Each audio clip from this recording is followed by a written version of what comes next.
generally speaking, what is Web 2.0? Tim O'Reilly is one of the most notable speakers on the internet industry at the moment, and he says it's a business revolution in the computer industry caused by the move to the internet as a platform and an attempt to understand the rules for success on that platform. More generally speaking, Web 2.0 is actually about collaboration, user-generated content, user feedback, interaction, and more media-rich websites.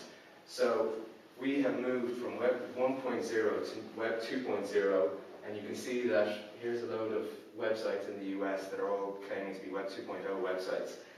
Web 2.0 is all about the user interacting with the company that has the website, as opposed to one-way interaction where the company is delivering information to the end user. There's actually a two-way process there. And here, a friend of mine, Joe Drumgoole, who's the CTO of a company called PutPlace.com, has given a good example of what are the main differences between Web 1.0 and Web 2.0, where Web 1.0 is the initial internet as it started out, and this is what we're seeing now. So initially it was just about reading information on the internet rather than actually writing information yourself on the internet. It was about companies delivering pitches to you or trying to sell their product to you, as opposed to a community developing around that product. It was a client server, so again, delivering information to the client as opposed to peer-to-peer transactions. Home pages as opposed to blogs, and blogs are one of the most important tools you can have as a business if you have an online presence. So I'll talk a bit more about them as we go on. And again, as you can see from all of these differences, it's more about collaboration, it's more about getting involved with the end user rather than just simply giving them the information.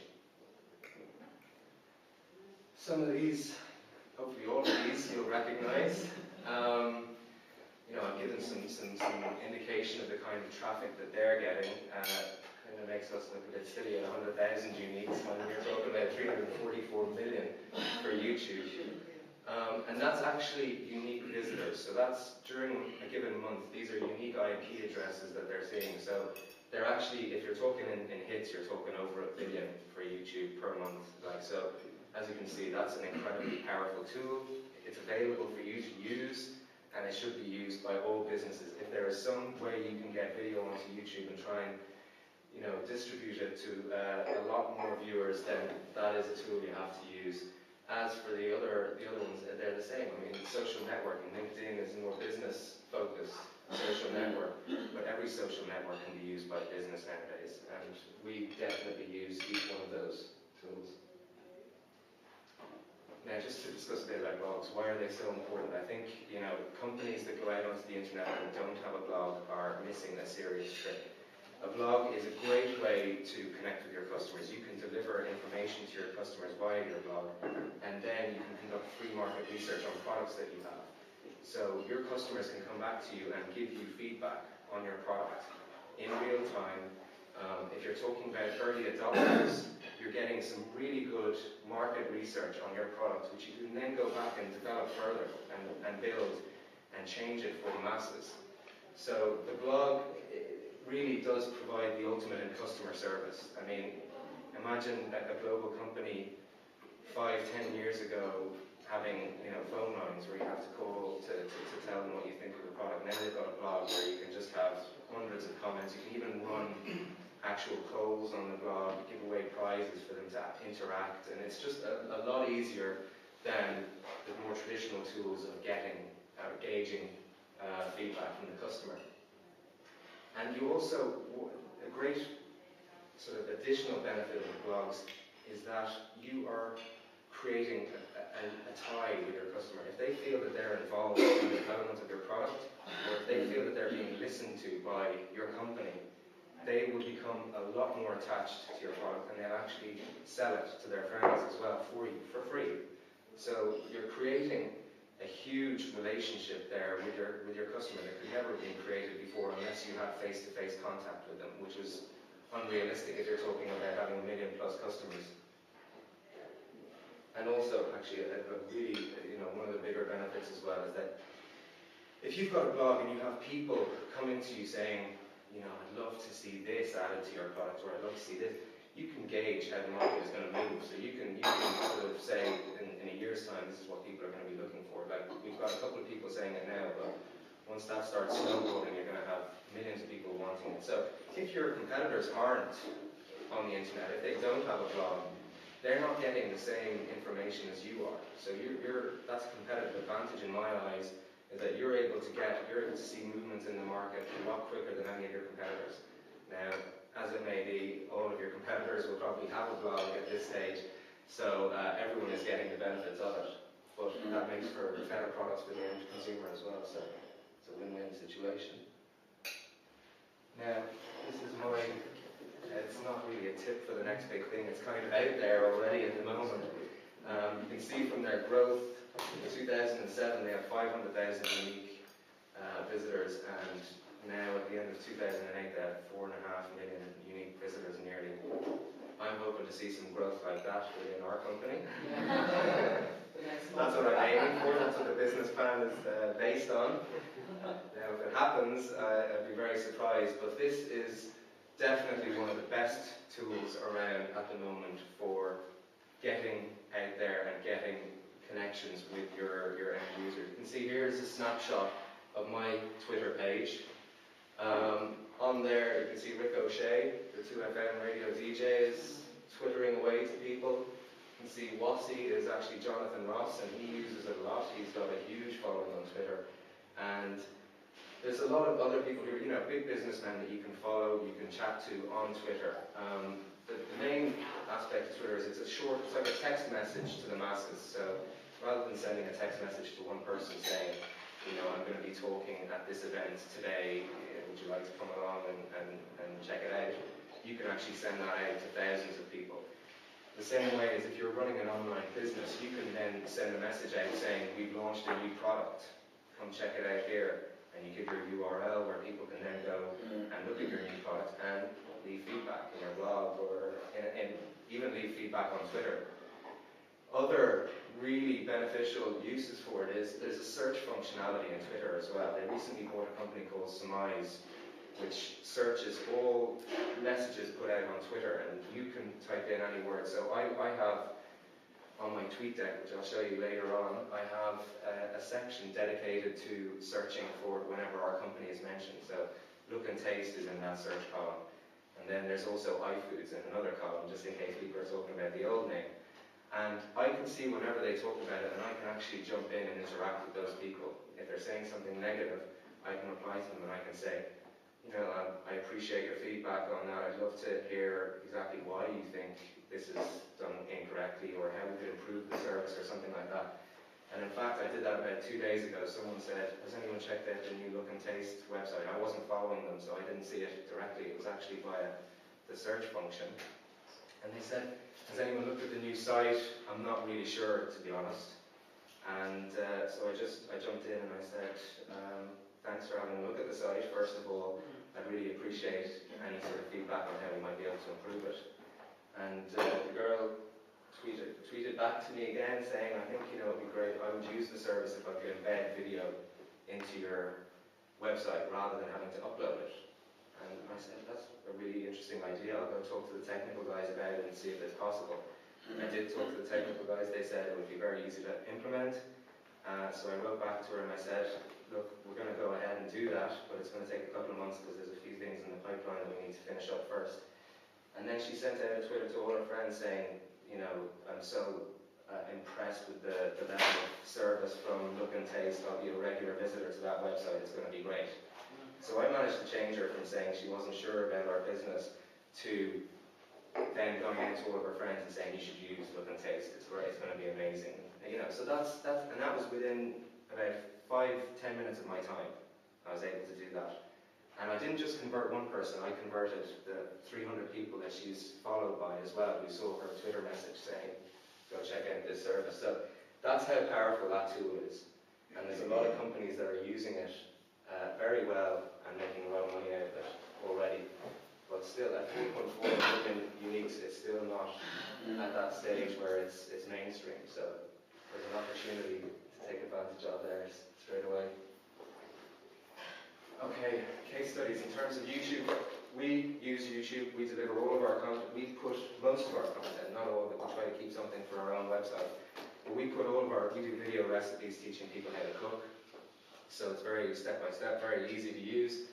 We put them out on YouTube to get more viewers who will then hopefully revert back to our website, but also to raise brand awareness.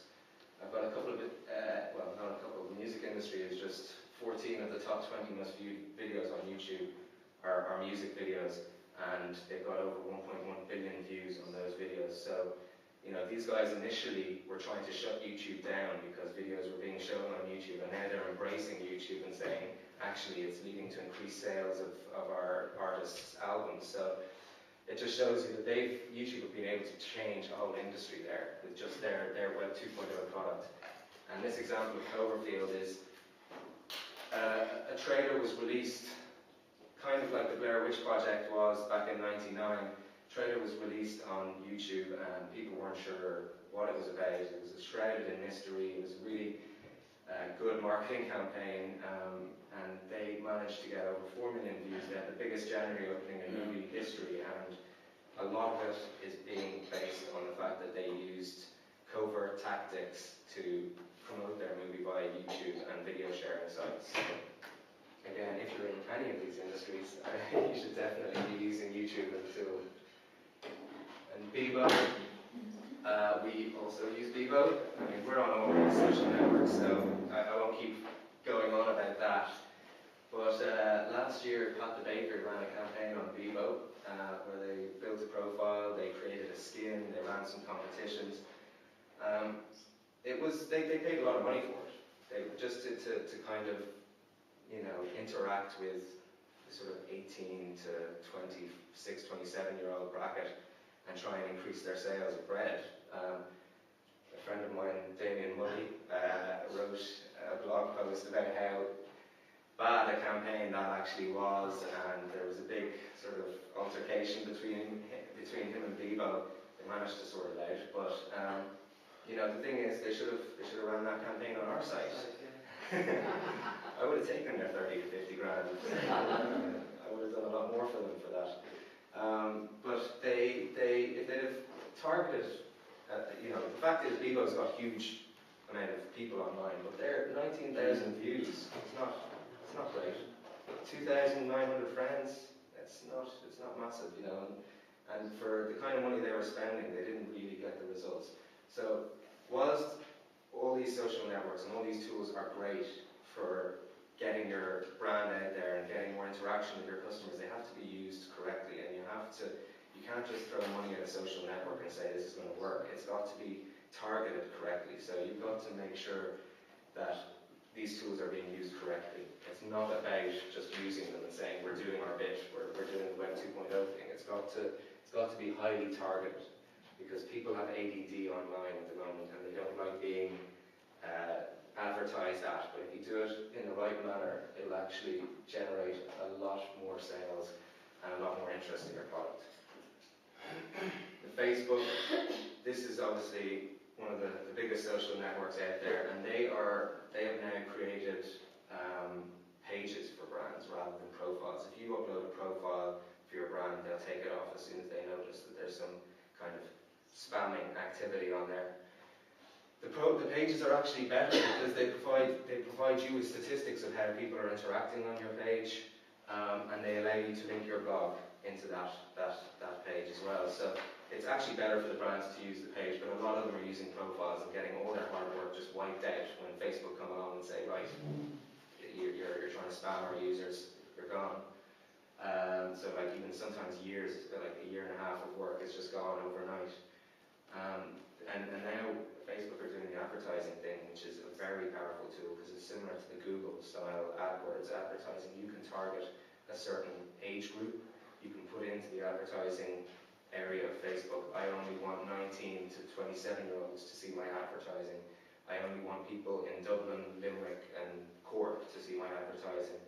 I only want them to see it between the times of 9 p.m. and 6 a.m. if you're looking for people who are up overnight and they would use your kind of product like Red Bull or something like that. So you can really, it's highly targeted, easy to control, and very easily analysed. You can analyse return on investment in these forms of advertising like you can't analyse return on investment like on a radio ad or a TV ad. So it's a bit of a no-brainer really, I think, for businesses to start focusing a bit more attention on Facebook ads and Google ads. Plus I have shares in Google, so. LinkedIn is the more professional social network out there. I don't know, are there any of you on LinkedIn? Yeah.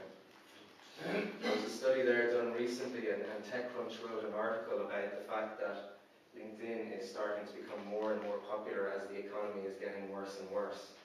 So you have to assume that this is because people are being laid off and they're working on their profiles and they're trying to get recommendations. Recommendations are up 65% since December. I've had plenty of emails into me saying, would you mind writing me a recommendation on LinkedIn and stuff like that, because I'm trying to get my name out there a bit more. And it is, when times are tough, this is a survival skill. And we use it on both sides of the spectrum. I use it to promote myself, look and taste. Niall does the same. But I also go on there and I look for people. If we're ever, hiring in the IT sector and sales or anything like that, you can go into LinkedIn, and it's a bit cheeky because they charge companies to do this generally. But if you have a good route around, you're able to find people with very good CVs, and you can approach them, cold approach them, and say, look, we're going to recruit in this area. Is this something you'd be interested in? So in terms of recruitment, it is a hugely useful tool, and then potentially joining groups and stuff like that. And finally, this is my last case study we have in here, and it's Twitter again.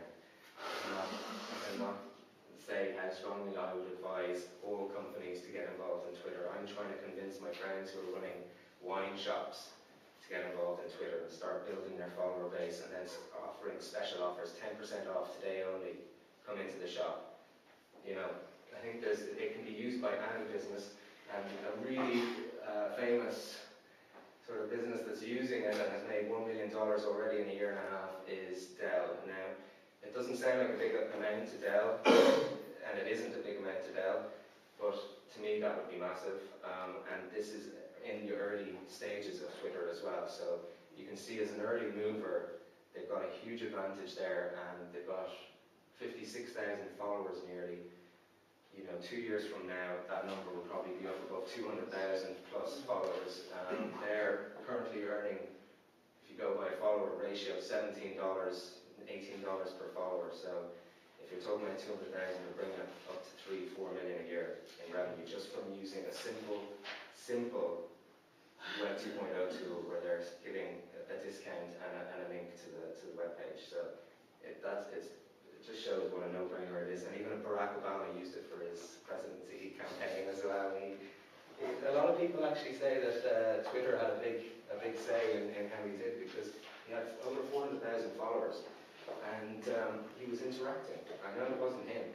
It was probably an aide or something like that, but people felt like this president was actually talking to them and answering their questions individually.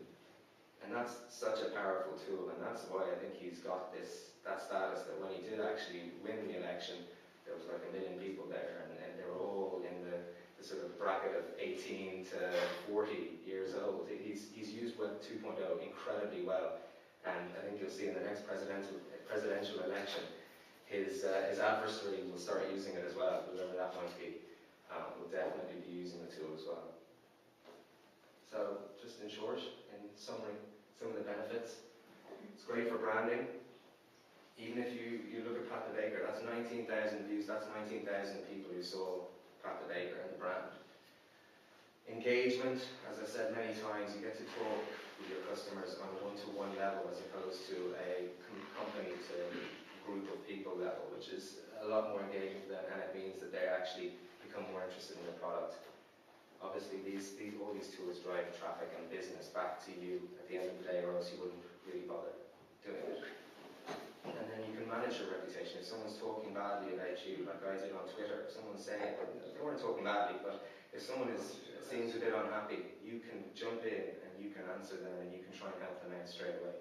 Another great tool for Twitter in terms of that search is let's say I own a wine shop and someone is twittering like, I'm not sure what wine to drink tonight, you know, any ideas, anyone? And they're saying that to their friends, but I can jump in and I can say, hey, saw your Twitter about the wine, I'd really recommend a chili and whatever. And, you know, not even necessarily post my link to my website on that Twitter, on that tweet, but what will happen is that person will see that and become interested and then go into my profile and then see that I run a wine shop and then say, okay, maybe I'll check out that wine shop. So there's so many uses for it, it's incredible. And then client retention, the viral effect, which everyone wants to get a bit of viral effect. And then you actually get real, honest to God feedback. And that's, I think those are the main benefits of Web 2.0. We've used them extensively, and we've seen a lot come out of using the Web 2.0 tools. We built our website from scratch. We started off with about 100 visits a day, 100 unique visitors a day, and that was with using promotional tools already. But we built that up to 100,000 with zero marketing budget. All that we did was a couple of little publicity stunts such as the Dragon's Den, but also going out and using Web 2.0 tools and starting to build an actual community via YouTube, via LinkedIn, via Bebo, via Facebook, and now via Twitter as well. And to get from 0 to 100,000 uniques without 1 cent spent on marketing is a really, it's a good job. And now I'm looking to spend some money on marketing so that we don't have to spend so much time on these social networks.